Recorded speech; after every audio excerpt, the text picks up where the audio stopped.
After divorcing her husband, Mary Westford and her 5 children moved from Connecticut to Keddie, California, to make a new start.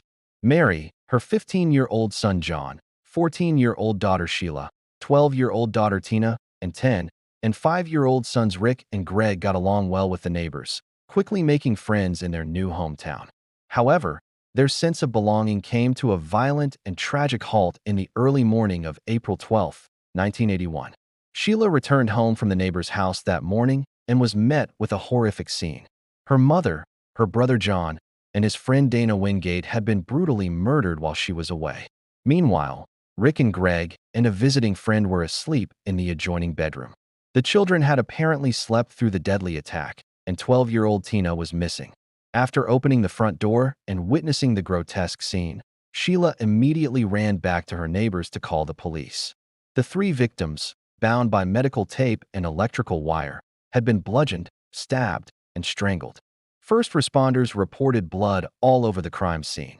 On the walls, the bottoms of the victims' feet, the ceilings, the floors, the bedding in Tina's room, the furniture, and the back steps. The scene was so grotesque that investigators didn't even realize Tina was missing until hours later. Authorities never caught the murderers, and it took 3 years to find Tina's body. The FBI and local police made numerous mistakes throughout the investigation, leading the community to speculate that the investigators were somehow involved in or covering up for the murderers. Although investigators never pinpointed a motive, they speculated Mary was having an affair with her neighbor. Allegedly, as soon as the local sheriff realized his friends were the main suspects in the case, he advised them to leave town.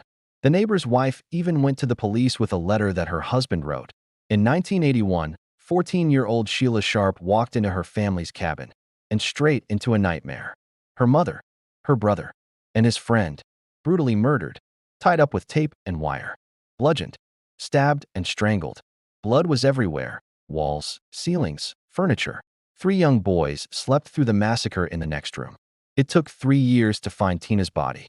And the cops? They made mistake after mistake. A woman handed over a confession letter from her husband. Nothing happened. No one was ever arrested. In 2013, the case reopened. New weapons, new leads, still no justice. The killers may still be free.